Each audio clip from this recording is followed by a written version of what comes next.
G'day, legends. I hope that you're having a fantastic day and hopefully a better day than myself. I've come down with the flu and I'm not feeling great.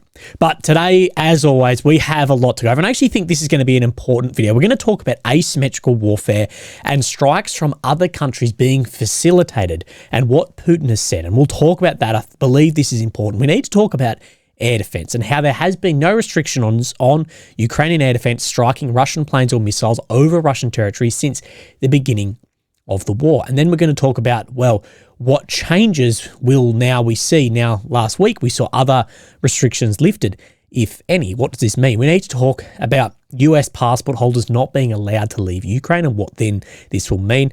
We will have a look at the maps. We've got some geolocations and what we believe may be a large mistake being made in the exact same fashion of which we've seen again up in the north as we've seen in then other areas. And we need to talk about that at length. But I've been doing a lot of interviews recently. Some can't be released and I talk to a lot of guys and there seems that there is more than ever just such a level of disconnect between what you see on the internet and what's actually happening on the front line. Now, these large pro-Ukrainian channels, they have huge followings and many guys I speak to are saying, but they're ignoring the real situation on the ground, leaning into confirmation bias, echo chamber, and not wanting to get criticism while keeping, I guess, the checks flowing in.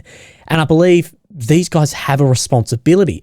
They have an audience who can bring attention to real issues, but they actively choose not to.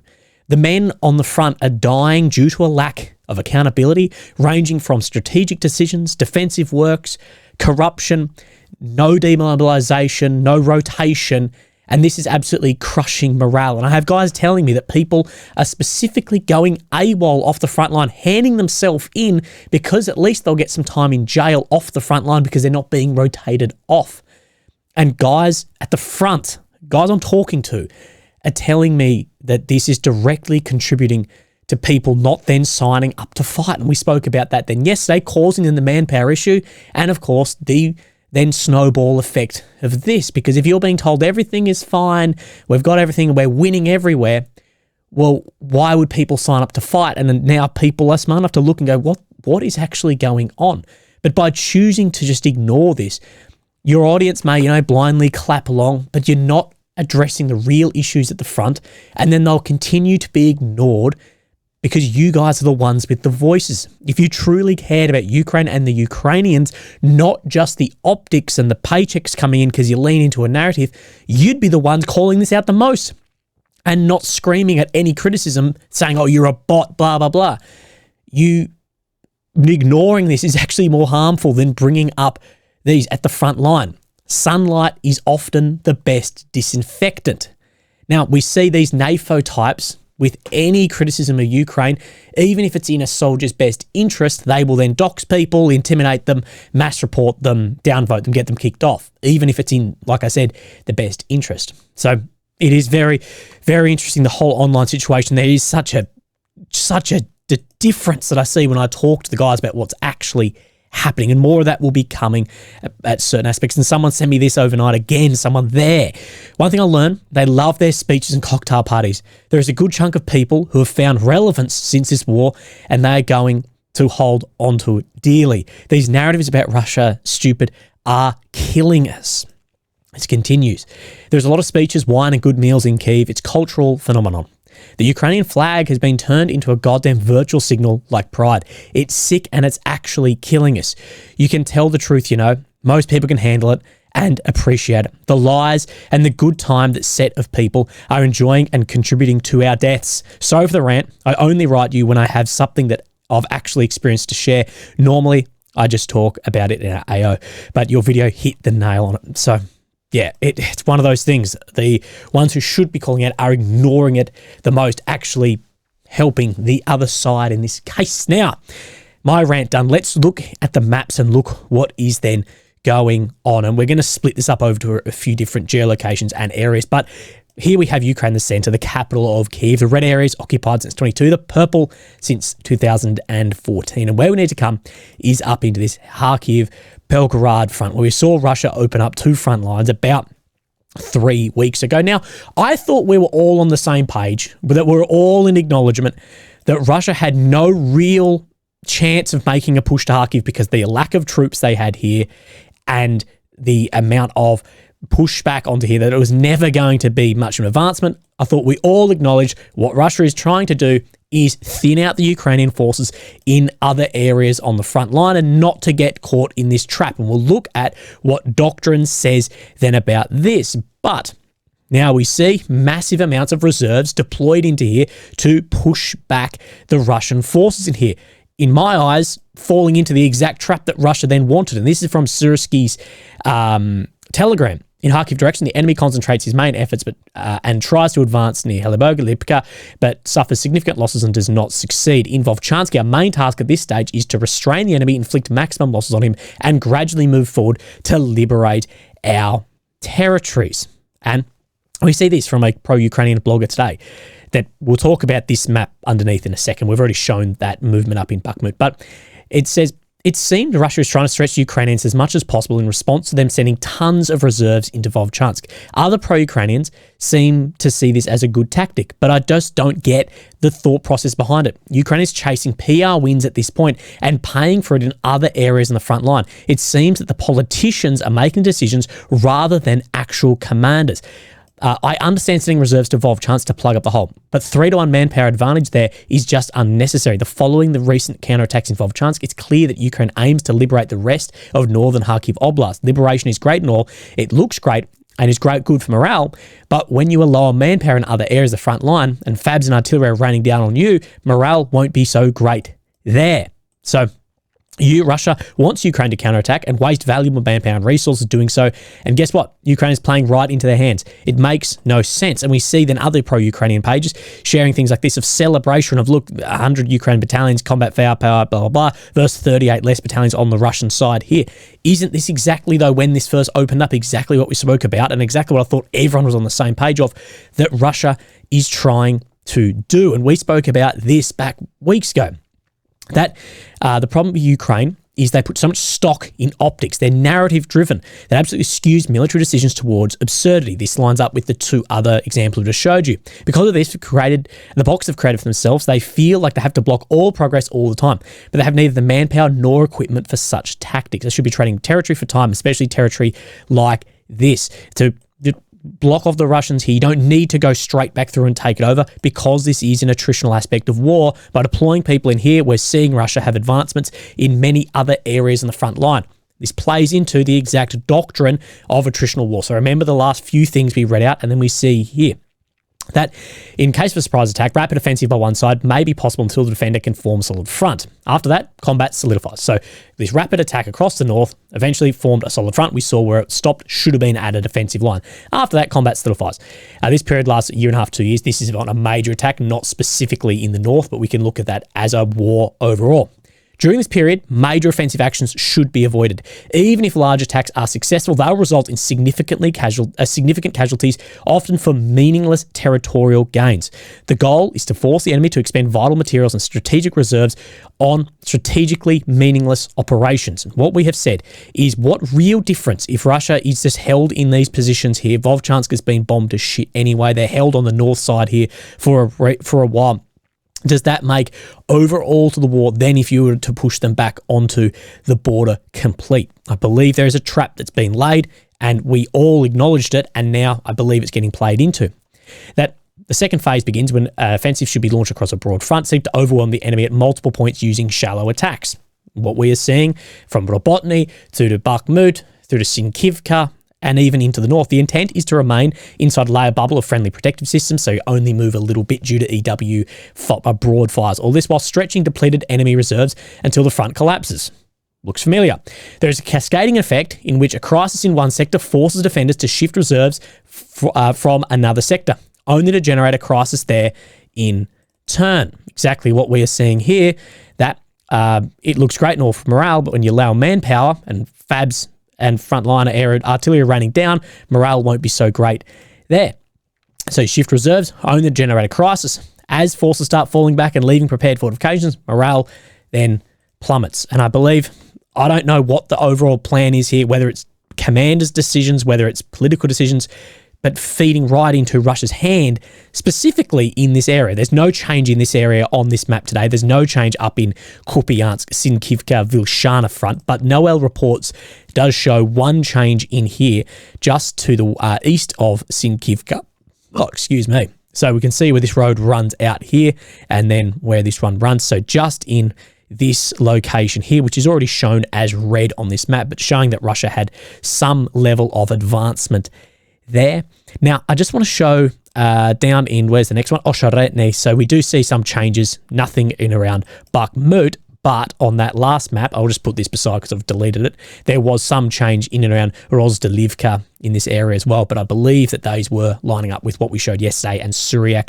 Then we'll move down into then this Osheretny Avdiivka front, where we do see Russia has made in this area some significant advances. So if we take from this point to this point of what's meant to be today, over 3 kilometers, that is a long way in a day. Now, my belief is this wasn't a day. See where this waterway runs across here? I believe this actually has been closed up for an amount of time, just looking at the ground here.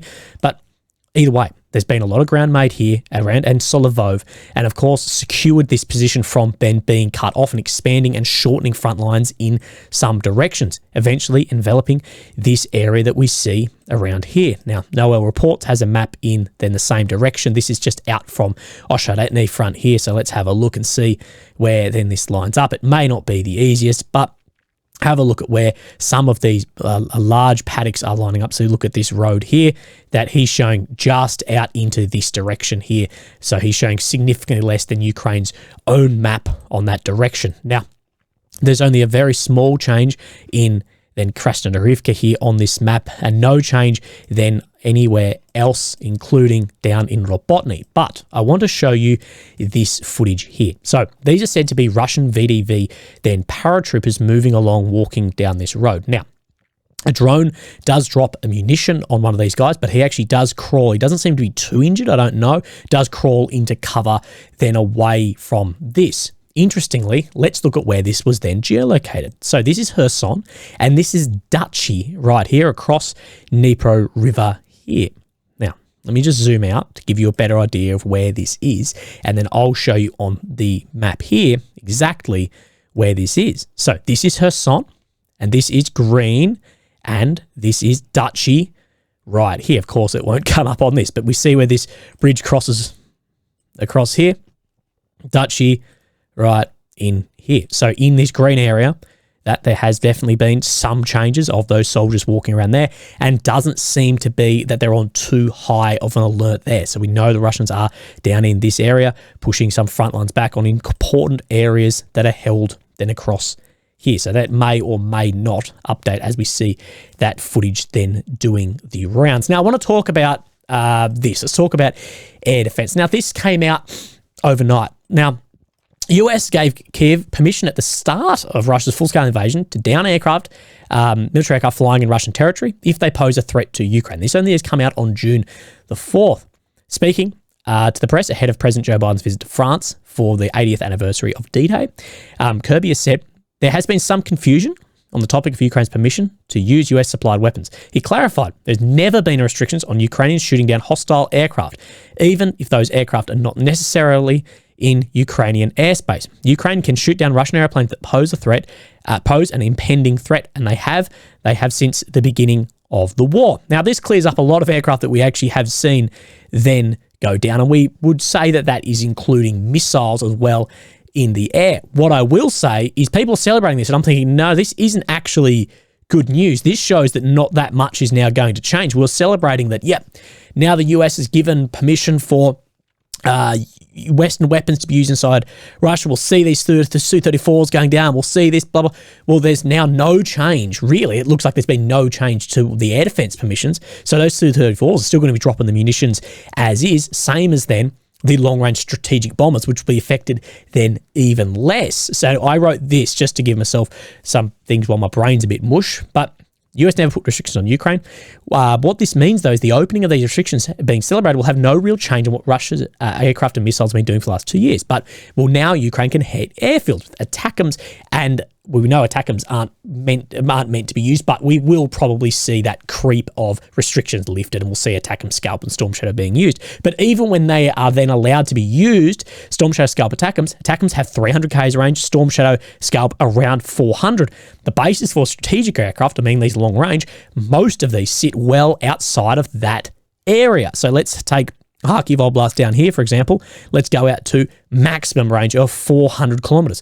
We're still not talking really that far, even with the longest range systems that we haven't actually really seen used yet at all. So we're talking right onto where, on the outskirts of Moscow, but a lot of these systems are held much further away than that of these Tu-95s, these other supersonic aircraft. So I think that's actually a bit of a kick there because we may not see too much of a change. Now, I want to talk about third-party strikes. Probably haven't worded this well, but we actually sort of predicted this about a month ago through one of my contacts. But let's look at this. So President Putin warned Moscow could arm countries with a view to attacking Western targets. Now, this was in St. Petersburg, he was speaking. Such action could lead to very serious problems, Mr. Putin has said, with US giving Ukraine the green light to strike targets inside Russia.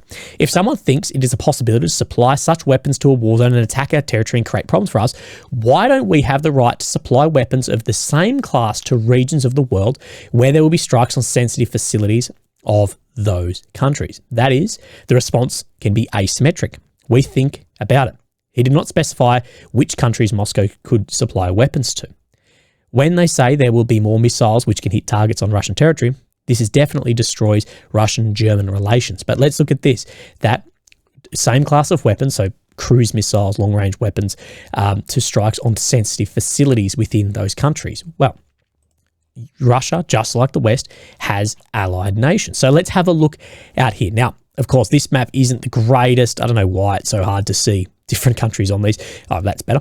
So we see, of course, this is Russia. This is Ukraine here. Now, Russia has a lot of influence in somewhere like Iran and somewhere like North Korea, but we're going to talk about Iran for a second. Now, Russia has been making a lot of headways with Kazakhstan and Uzbekistan recently as well, and Kazakhstan just took Afghanistan off then a terrorist list, and Russia spoke about this exact thing in Uzbekistan just the other day. So we presume Russia and Uzbek may take Afghan Taliban, of course the government there now, off that same list. Now, what does this do? Well, it opens up right down to Afghanistan, opens up into Iran. Now, there's always been, and of course, then this has a border with NATO down in Turkey as well. And of course, then surrounds the Caspian Sea. But what we have spoken about is we know Iran and North Korea have supplied Russia with a hell of a lot of stuff.